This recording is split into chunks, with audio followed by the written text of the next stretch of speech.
அனைவருக்கும் வணக்கம். என்னோட பேர் சர்ணாம்பிகா. நான் பிஜிபி வேளாண்மை அறிவியல் கல்லூரியில 4ஆம் ஆண்டு படிச்சிட்டு இருக்கேன். இங்க நாங்க மண்புழு உரம் தயாரிச்சிட்டு இருக்கோம். இது அனுபவ பயிற்சின்னு சொல்லுவாங்க. நாங்க தியரியா படிச்சிட்டு இருப்போம். இப்போ நாங்க என்னன்னா பிராக்டிக்கலா நாங்க செஞ்சு கத்துக்கிட்டு இருக்கோம். இது எதுக்காக அப்படின்னா நாங்க வெளியே போயும் நாங்க பிசினஸ் பண்ணலாம் அந்த மாதிரி ஸ்டூடெண்ட்ஸ் தெரிஞ்சுக்கணுங்கிறதுக்காக நாங்க இப்ப பண்ணிட்டு இருக்கோம். இப்ப மண்புழு உரம் எப்படி தயாரிக்கணும் அப்படின்னா தொழு உரம் வச்சு தயாரிக்கலாம். அப்புறம் வீட்டுல கழிவுகள் வேஸ்டா இருக்கிறது என்னென்ன வேஸ்டா இருக்கோ அது எல்லாமே யூஸ் பண்ணிக்கலாம்.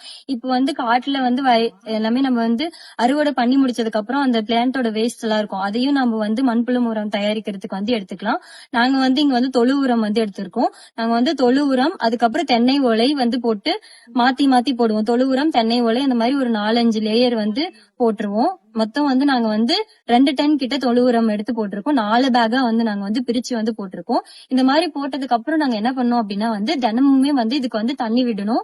ஏன் அப்படி தண்ணி விடணும் அப்படின்னா அப்படின்னாதான் அதோட அது இன்னும் கொஞ்சம் நல்லா மக்க ஆரம்பிக்கும். அப்படி மக்குனாதான் என்னன்னா உரமா மாறும். அதுக்கப்புறம் நாங்க என்ன பண்ணிருக்கோம் அப்படின்னா ஆப்பிரிக்கன் எர்த்வாம் அதாவது ஆப்பிரிக்கன் மண்புழு நாங்க வாங்கி இந்த உரத்துக்காக நாங்க விட்டுருக்கோம். அது என்ன ஆகும்னா அது அந்த இலைத்தலைகள் எல்லாத்தையுமே அந்த வேஸ்ட் மெட்டீரியல்ஸ் எல்லாத்தையுமே அது சாப்பிட்டு அது மண்புழு உரமாக்கும்.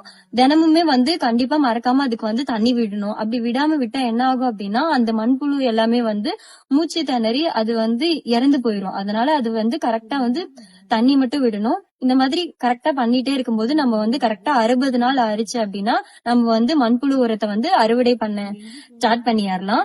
இப்ப நாங்க ஹார்வெஸ்ட் தான் பண்ணிட்டு இருக்கோம். இந்த மாதிரி இருக்கிறத சலிப்போம். எதுக்காக சலிக்கிறோம்னா இந்த மக்காதது எல்லாமே தனியாவும் மக்கினதை கரெக்டாவும் எடுத்துருவோம். மண்புழு எல்லாத்தையுமே பிரிச்சு மண்புழு உரத்தை தனியாவும் புழுவை தனியாவும் நாங்க பிரிச்சு எடுத்துருவோம். இப்போ எப்படி ஃபுல்லாவே மக்கிருச்சு அப்படிங்கறத நாங்க எப்படி கண்டுபிடிப்போம் அப்படின்னா அதோட கலர் எப்படி இருக்கும் அப்படின்னா கருமையான நிறத்துல இருக்கும்.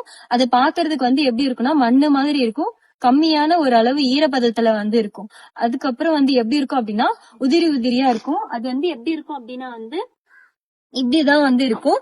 அது எப்படி இருக்குன்னா இப்படி உதிரி உதிரியா இருக்கும். இந்த மாதிரி இருக்கிற ஸ்டேஜ்ல நாங்க மண்புழு உரத்தை நாங்க அறுவடை பண்ண ஆரம்பிச்சிருவோம். அதுக்கப்புறம் நாங்க இப்ப மண்புழு உரத்தை நம்ம செடிகளுக்கு போடும்போது என்ன ஆகும் அப்படின்னா அது செடிகள் எல்லாமே நல்லா வளர ஆரம்பிக்கும். அது நல்ல மகசூல் கொடுக்க ஆரம்பிச்சிடும். அதோட வேர் வளர்ச்சி நல்லா இருக்கும்.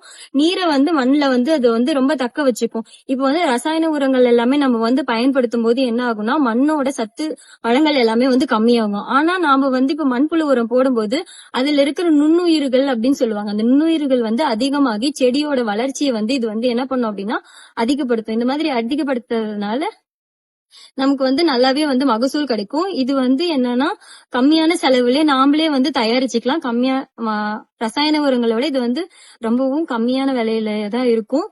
இதாவது கிச்சன் வேஸ்ட் நம்ம வீட்லயே கழிவுகள் இருக்கும் இல்லைங்களா, அதை வச்சு நம்ம என்ன பண்ணிக்கலாம் அப்படின்னா இதை தயாரிச்சுக்கலாம்.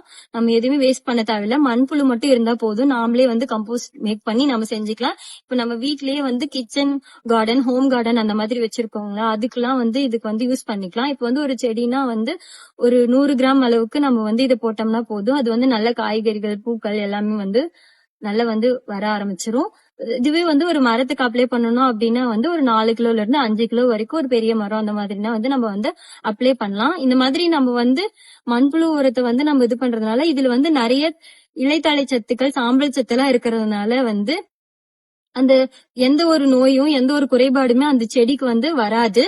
அது மட்டும் இல்லாம ரசாயன உரங்கள் பயன்படுத்தினா சுற்றுச்சூழலுக்கு ஏதாவது ஒரு பாதிப்பு ஏதாவது விளைவிக்கும். நமக்கும் நிறைய உடம்புல நிறைய ப்ராப்ளம்ஸ் வரும். ஆனா நம்ம இது மாதிரி போறதுனால சுற்றுச்சூழலுக்கு எந்த ஒரு ப்ராப்ளமும் இருக்காது. அப்புறம் இது ஒரு இயற்கையான உரம்.